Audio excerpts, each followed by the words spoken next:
Salut à tous, bonjour, c'est Arnaud pour ce nouveau Facebook. Alors bien sûr, hein, l'image elle est à l'envers, hein, mais le titre il est à l'endroit. Les nouveaux sages, et ben, je suis très heureux de faire cette vidéo pour vous présenter ce livre. Ce livre qui sort, il n'est pas sorti encore, il sort le 21 septembre, donc il nous reste quelques jours, et je voulais vous en parler. Alors je suis très content parce que je suis allé le chercher chez l'éditeur. Voici les premiers exemplaires, les premiers sont arrivés chez les journalistes et pour la presse, et déjà il y a des bons retours, donc ça c'est une bonne nouvelle. Et bah, il sera dans tous les kiosques, vous pourrez le trouver le 21, voilà.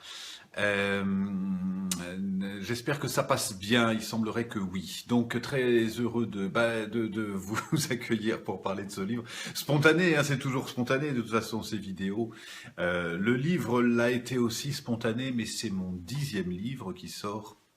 Et c'est probablement celui qui m'a demandé le plus de travail sans hésitation, puisque ça a été pratiquement 4 ans que je suis dessus. Donc je vous laisse deviner, imaginer que pour un auteur, quand on a un livre comme ça qui est sous le coude pendant 4 ans, bah, le jour où on le découvre vraiment comme ça, c'est une grande nouvelle. Alors tiens, qu'est-ce qui a fait que ça m'a mis 4 ans à l'écrire? Puisque les autres livres, je les ai écrits parfois en 6 mois, parfois en 9 mois, parfois en 1 an. Et là, c'est sans aucune hésitation le livre qui m'a demandé le plus de travail. Peut-être parce que le pont est large dans ce livre, je crée le lien en fait entre tous les enseignements que j'ai reçus pendant une quinzaine d'années auprès des sages, auprès des Amérindiens, auprès des Tibétains, auprès des chamans mongols, tous ces êtres qu'on appelle les sages ou les gardiens de la terre, ou des êtres qui sont en lien avec beaucoup de bon sens, avec beaucoup de vues à long terme. Hein, j'étais encore en Mongolie il y a 15 jours et j'ai raconté dans un article récent à quel point j'étais touché de voir ces êtres porteurs d'une forme de sagesse ancienne, oui, dans le sens où le mode de vie et les règles de vie et les valeurs n'ont quasiment pas changé depuis plusieurs siècles des fois. Donc il y a vraiment une sagesse qu'on définit comme un respect de soi qui a autant d'équilibre que le respect de l'autre, que le respect de l'environnement, que le respect de la vue à long terme, etc. Donc ces sages m'ont accompagné puisque j'ai eu la chance de passer une quinzaine d'années de ma vie à recevoir leurs enseignements, et ça a été de très beaux enseignements, et je fais le pont donc entre ces enseignements de sagesse et la façon dont on peut les appliquer, les intégrer au maximum dans notre société qui est un petit peu folle, on pourrait dire. L'un des premiers livres, ça me revient, l'un des premiers livres dans ma démarche spirituelle qui m'avait touché beaucoup, c'est le livre d'Arnaud Desjardins, Regard sage sur un monde fou. Et je pense à ça en voyant ce titre-là. C'était il y a un peu plus de 20 ans. Et j'avais rencontré Arnaud Desjardins à ce moment-là, ça avait été une rencontre exceptionnelle, et je lui avais dit à quel point son livre m'avait touché, comment on peut porter aujourd'hui ce regard de sagesse quand on voit peut-être cette forme de folie, de court terme ou d'égoïsme qui sévit ici ou là, que ce soit dans notre façon de consommer, de créer nos sociétés. Et donc, si je débute le livre comme ça en expliquant qu'on ne vit pas pour moi une crise du tout. Une crise, c'est quand on a un peu mal au ventre et puis d'un seul coup on a une crise de foi et puis on se retrouve après comme on était. Mais là, on ne vit pas du tout une crise, on vit une mutation pour moi. Une mutation, c'est un passage d'un monde à un autre. Et je crois qu'on vit cette période de mutation qui est catastrophique pour ceux qui n'ont aucun repère, mais qui est tout à fait source de création pour ceux qui ont justement une vue à long terme. Et dans ce changement vraiment d'époque, tous les systèmes sont concernés, qu'il s'agisse du mode d'éducation, des modes de santé, qu'il s'agisse de la dimension de l'économie, de l'argent, de la finance. Tous ces modes sont vraiment en train d'être revisités, retravaillés, et je crois vraiment qu'on assiste à l'effondrement d'un système, et on en a tous les symptômes, pour voir renaître un autre système que nous sommes de plus en plus à créer, un système qui s'appuie sur plus de conscience, plus de sagesse et surtout plus de cœur.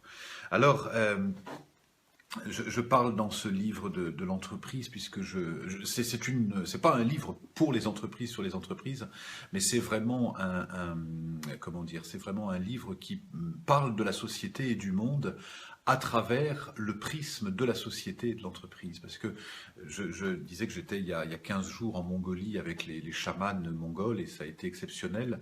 Et puis j'étais hier dans une des grandes tours de la Défense pour accompagner des managers dans la communication, dans le management. Donc je fais quotidiennement ce grand écart entre un monde où on était au milieu des steppes avec les yaks et les moutons, et quelques jours plus tard, dans les tours de la Défense, avec des hommes et des femmes en quête de sagesse, en quête de repères en tout cas. Et je parle donc de l'entreprise beaucoup dans ce monde, dans ce livre. Et je parle de l'entreprise que j'appelle l'entreprise du 7e type, parce que je crois qu'il y a des types dans l'entreprise, il y a des périodes, et on a eu plusieurs périodes. Il y a eu l'ère de l'essence, quand on allait se rendre au travail, parce qu'on n'avait pas le choix, parce qu'il fallait bien gagner sa vie, travailler, donc c'était vraiment l'ère de l'essence. Et puis il y a eu l'ère du devoir, où on a travaillé pour la patrie, où on a travaillé pour être fidèle à l'entreprise, c'est toute la culture d'entreprise, où on a sacrifié nos vies dans les bureaux. Et puis l'ère de la guerre, où les entreprises, les unes et les autres, ont essayé d'être les premières, les meilleures, quitte à éliminer leurs concurrents. Et puis on a rencontré l'ère du sport. Là, c'est plus les années...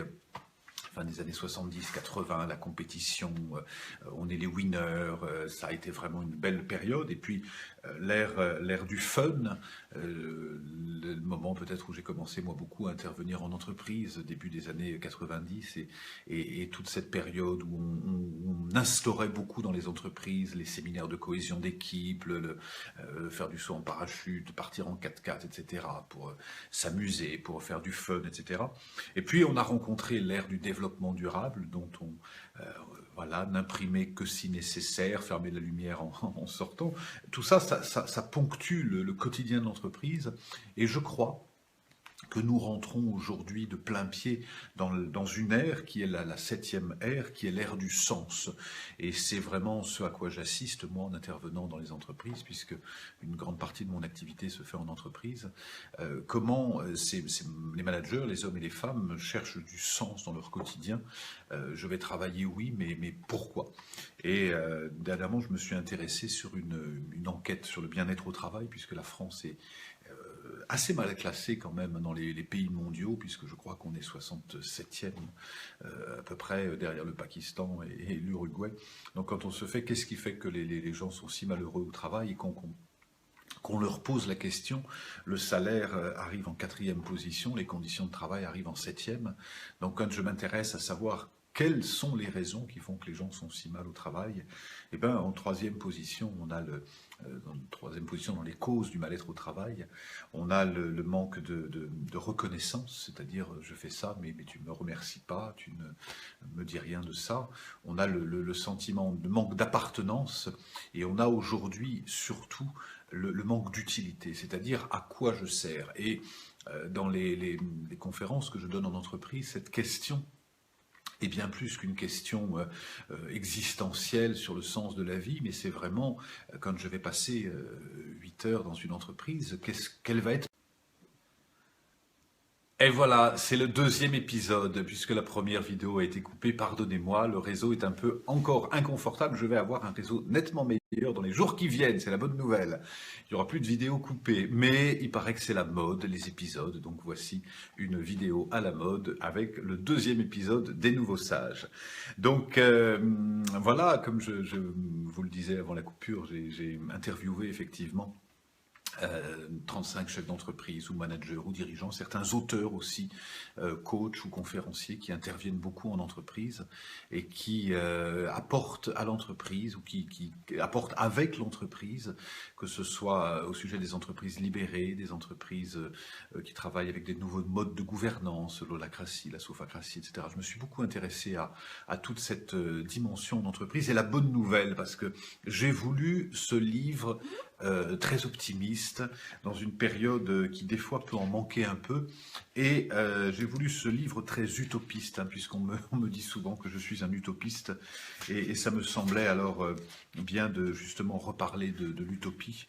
Et l'utopie, puisqu'il paraît que je suis un utopiste, hein, ça vient du grec topos, qui signifie le lieu, précédé du U qui marque la négation. Donc, c'est ce qui fait qu'un utopiste, l'utopie c'est un lieu qui n'a pas encore été découvert. Donc être utopiste aujourd'hui, c'est s'orienter vers des lieux qui n'ont pas encore été découverts. Et je crois qu'en entreprise, et c'est la bonne nouvelle, moi je rencontre énormément d'initiatives, de managers, d'entreprises qui aspirent à créer de nouveaux modes de gouvernance, qui remettent en question beaucoup de choses au niveau de l'économie, au niveau de l'investissement, au niveau du développement durable, au niveau des relations humaines surtout. Et c'est ce qui permet d'avoir beaucoup plus d'humanité. Je crois que dans cette période chaotique, comme je le disais, hein, qui est vraiment la fin d'une période pour rentrer dans une autre période, beaucoup en sont conscients, mais l'entreprise des fois est un petit peu en retard. Et heureusement, de plus en plus d'hommes et de femmes aspirent à créer de nouvelles visions dans l'entreprise. Voilà, donc ça s'appelle Les Nouveaux Sages. Voilà, ça sort le 21 septembre. Vous le trouverez dans toutes vos librairies habituelles, j'allais dire sur Amazon, bien sûr sur Amazon, mais pas que, puisque justement je développe et j'encourage aussi à acheter local, aller voir votre libraire, à vous dire mais quoi, vous n'avez pas Les Nouveaux Sages, comment ça se fait, hein, de façon à faire marcher pas seulement les compagnies américaines, mais aussi les libraires de proximité, ils en ont besoin, ils font un travail souvent exceptionnel. Je donne, tant que je le peux, beaucoup de conférences, de dédicaces pour lesquelles je fais travailler les libraires, je travaille avec eux et c'est vraiment un bonheur de voir ce travail. S'il n'y avait pas de libraire, il n'y aurait pas de livre. Bah, s'il n'y avait pas d'auteur, il n'y aurait pas de livre non plus, et s'il n'y avait pas de lecteur, il n'y aurait pas de livre non plus. Donc c'est un travail qui se fait en commun. Et puis, puisque c'est le moment des cadeaux, tiens, je vais vous faire un cadeau. Je vais vous faire un cadeau pour les 5. Je vais faire commencer une série de conférences pour parler de ce livre. Je vais aller, je n'ai plus le calendrier en tête, mais il est sur mon site. Je vais aller à Montpellier, je vais aller à Toulouse la semaine prochaine, je vais à Grenoble, je vais un peu, voilà, je me déplace un peu. Mais je suis à Paris et là on fait une conférence VIP, ce qui veut dire Very Important Passengers, et ça a lieu le 26 en fin de journée.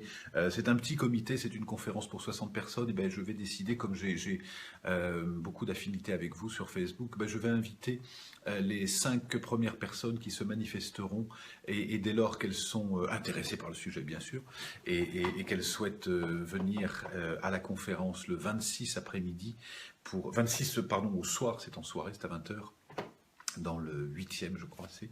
Et ben voilà, j'inviterai les 5 personnes qui le souhaitent. Vous m'envoyez un petit mot avec vos coordonnées, si vous êtes parisien, et je vous enverrai une invitation pour être avec nous sur ce thème-là le 26. Voilà, vous m'envoyez simplement un petit mot pour me dire, mais voilà, je vois qu'il y en a quelques-uns qui disent déjà, moi, je veux bien, eh ben, je vais prendre les 5 premières et puis je vais regarder ça et je vais vous répondre directement pour vous dire que c'est OK.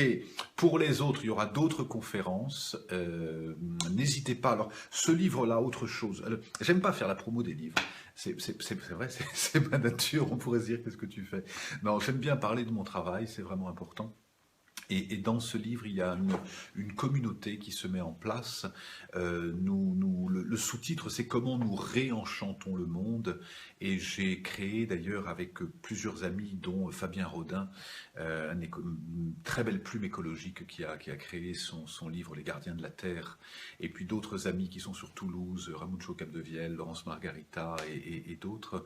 Et Jean-Philippe Magnan, avec qui j'étais sur Nantes, on a créé un collectif qui s'appelle réenchantons.com, les réenchanteurs, et nous allons mettre sur un site internet toutes les initiatives que nous recensons ici et là en entreprise, de toutes les entreprises qui cherchent à sortir du lot pour vraiment mettre plus de valeur ajoutée, plus de valeur humaine. Et on a commencé à mettre ça en place et ça fait un réseau incroyable. Donc, je vous reparlerai de ces initiatives et de ce site. Pour l'instant, c'est du livre dont je vous parle. Alors, si vous avez apprécié les précédents, n'hésitez pas à le commander, à le lire. Je vais vous dire pourquoi. Parce que la carrière d'un livre, elle se décide souvent dans les premières semaines de sa sortie. Et dès que les libraires voient qu'un livre est commandé, qu'il réagit, il en commande plus, il en parle à l'éditeur et le livre a une belle carrière. On a eu une très belle carrière avec Réveiller le chaman qui est en vous.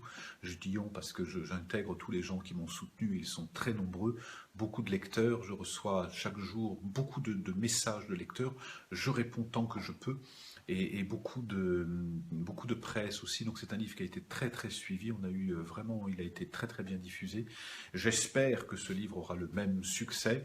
C'est avec donc beaucoup d'émotion que je vous annonce ça en avant-première, et puis je vous en reparlerai parce que ça me tient à cœur. Il y a plein d'autres choses, mais je ferai d'autres Facebook Live, je vais en faire un peu plus régulièrement maintenant que je m'installe parisiennement, puisque en attendant d'être installé à Beaupré, je suis parisien pour quelques mois.